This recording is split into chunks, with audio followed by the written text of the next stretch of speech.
Indonesia merdeka! Merdeka! Merdeka!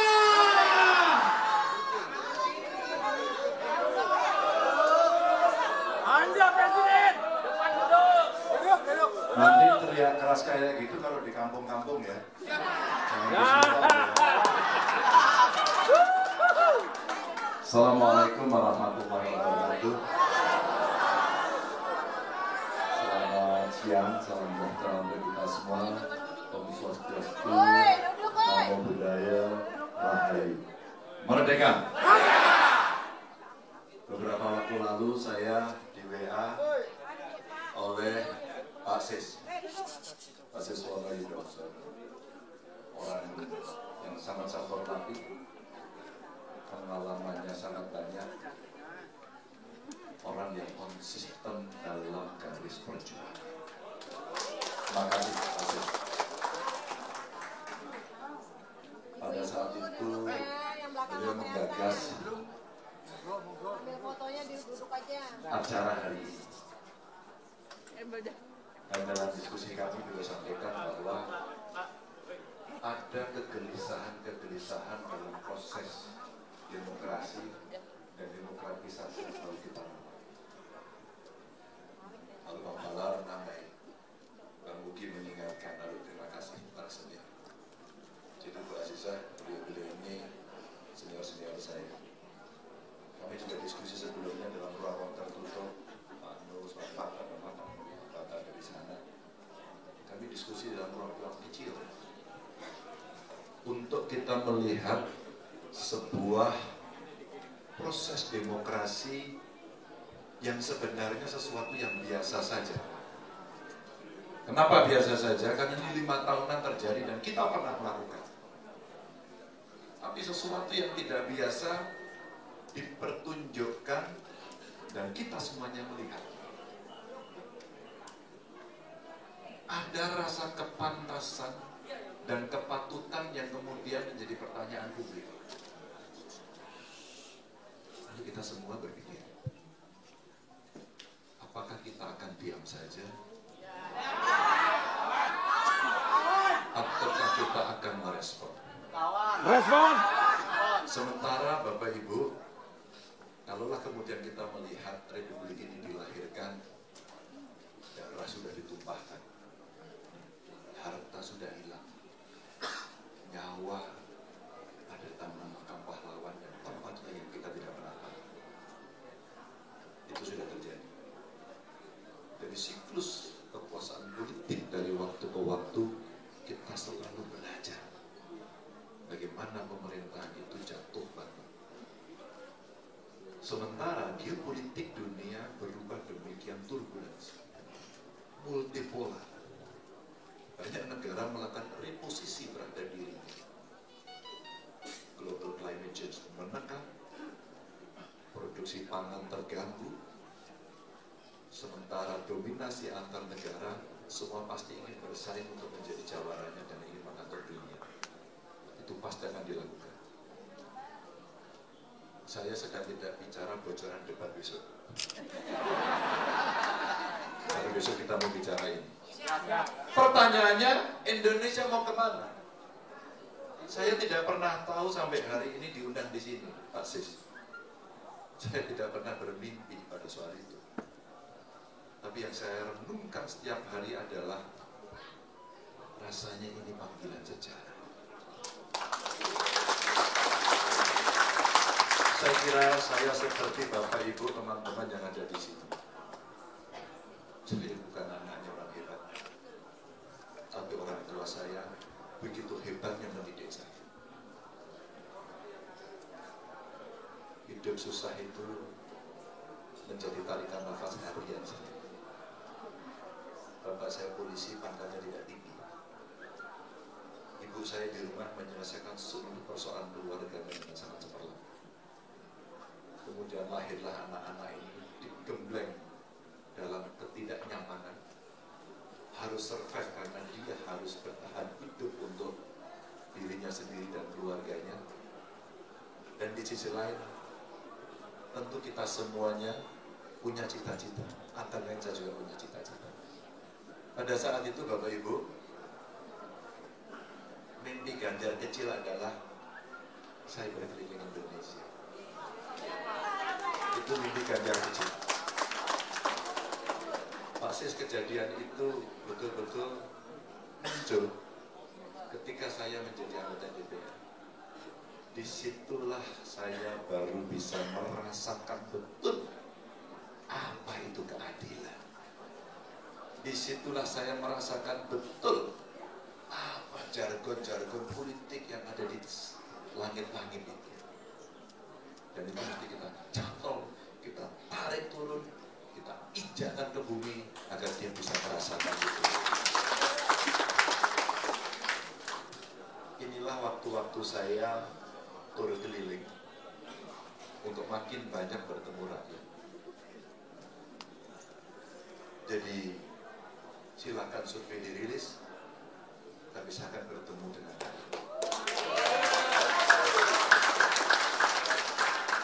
Ganjar Mahfud dan seluruh pendukungnya tidak pernah gentar. Yes. Tapi kita harus ketemu rakyat. Kita harus bersama mereka. Dengarkan baik-baik degup jantungnya. Cium bau keringatnya. Bahwa di sana membutuhkan kita semua untuk memperjuangkan nasibnya. Saya tidak bisa tinggal diam ketika memulai masa kampanye saya harus ke Papua. Dan ditampilkan oleh seorang pendeta Leo, saya ulang cerita ini, yang dia harus menolong ibu melahirkan.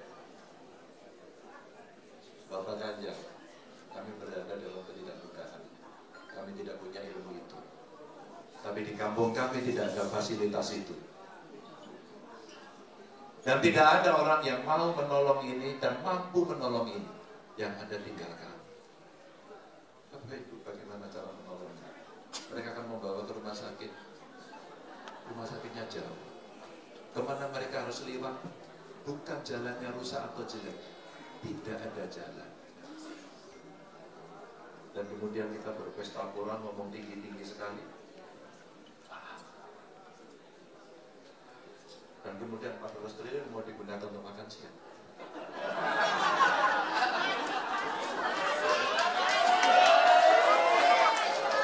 GMNI, alumni GMNI adalah intelektual.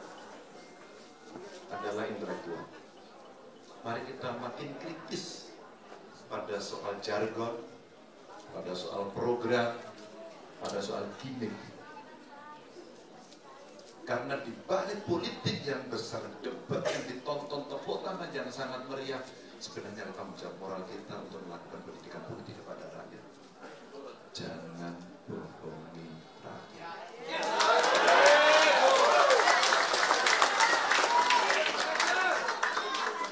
Kalau tadi Trisakti Bung Karno disampaikan,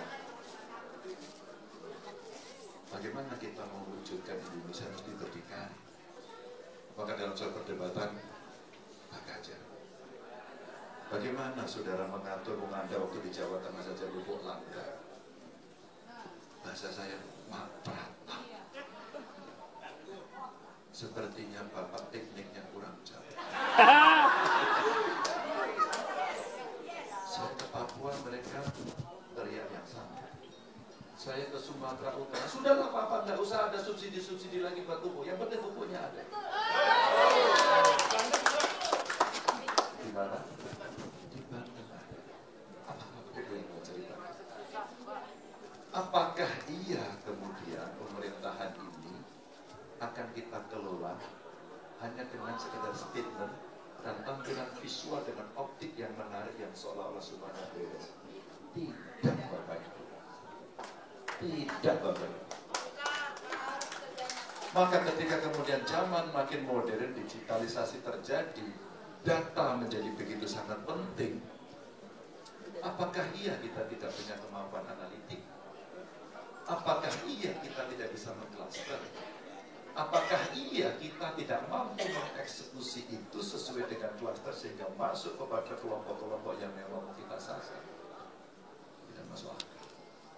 makanya hanya butuh mau dan butuh berani untuk memutuskan. Bapak Ibu, itulah pertanyaan. Pada saat keputusan politik tidak ada lagi cerita abu-abu, hitam atau putih.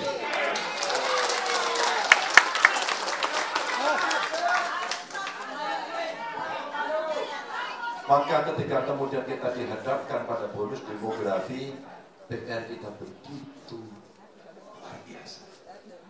Ingat Bapak Ibu, yang mau kita kerjakan bukan sesuatu yang linear saja, tidak simetris sekaligus, dinamikanya sangat keras, gencetannya sangat kuat, dan kita mesti menempatkan diri. Maka kalau cerita Ipolexos Hankam, mari kita cerita lagi. Berdaulatkah politik kita? Mandirikah ekonomi kita? Apakah kita memegang kebudayaan kita? Atau kita cuma mau ngenger saja kepada mereka yang ada di sana? Ikut-ikutan saja. Bapak Ibu, kalaulah itu sebuah value atau nilai yang Bang Palar tadi sampaikan, kita yang mengaku nasionalis, kita lambangnya banteng. Bantengnya ini mengendus, kepalanya miring, tuh tanduknya runcing, dan siap menanduk.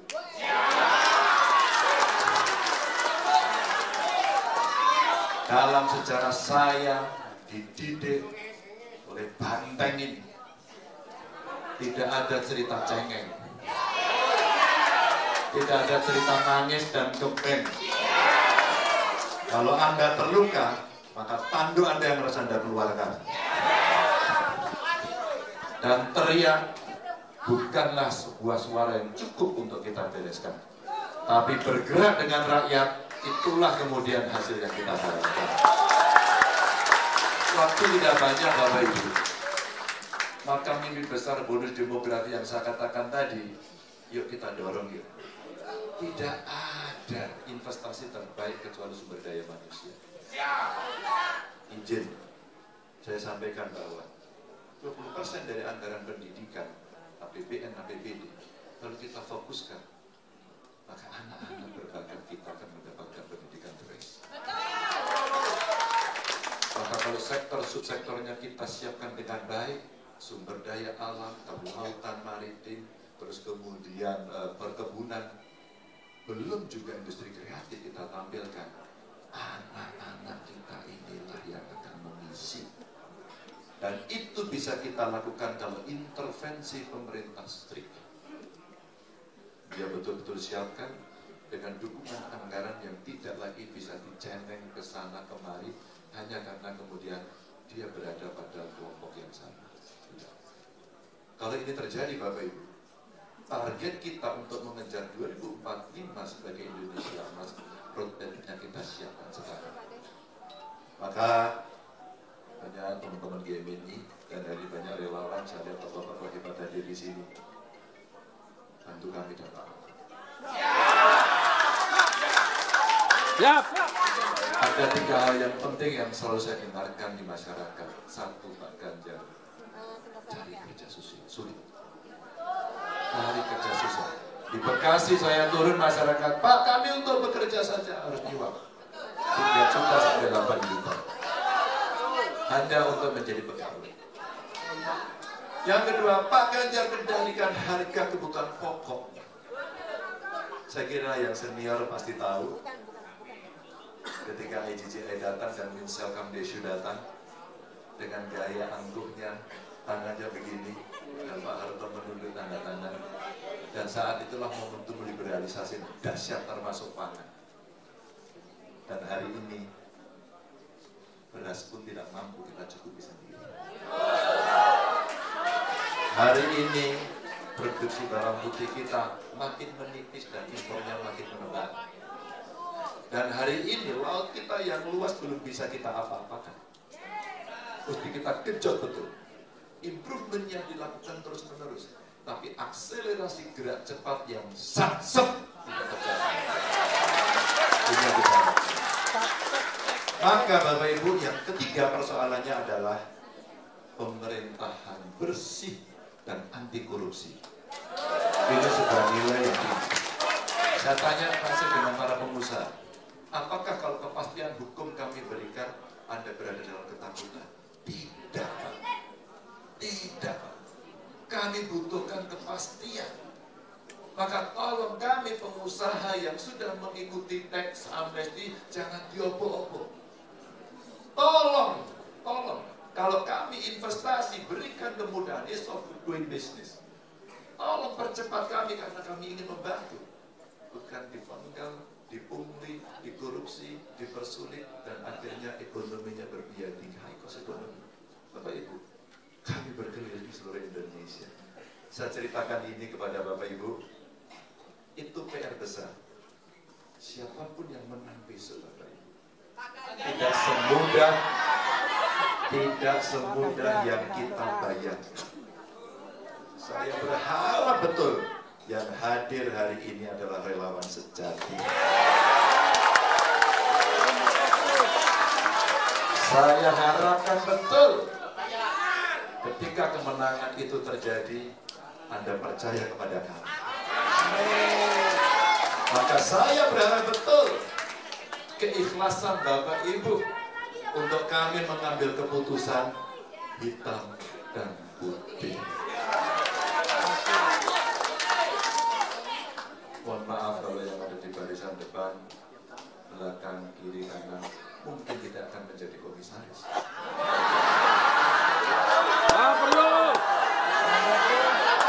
Mohon maaf, Anda bekerja luar biasa, suara Anda banyak, tapi Anda mungkin tidak akan masuk di kabinet. Bapak Ibu, saya sampaikan ini karena hari ini saya coba merasakan, ya Allah, apakah ini panggilan sejarah buat saya? Jika menjawab ini, ya mudahkan, berikan petunjuk. Jika tidak, berikanlah yang terbaik. Dan insya Allah pertemuan adalah pertemuan yang terbaik. Merdeka! Assalamualaikum warahmatullahi wabarakatuh.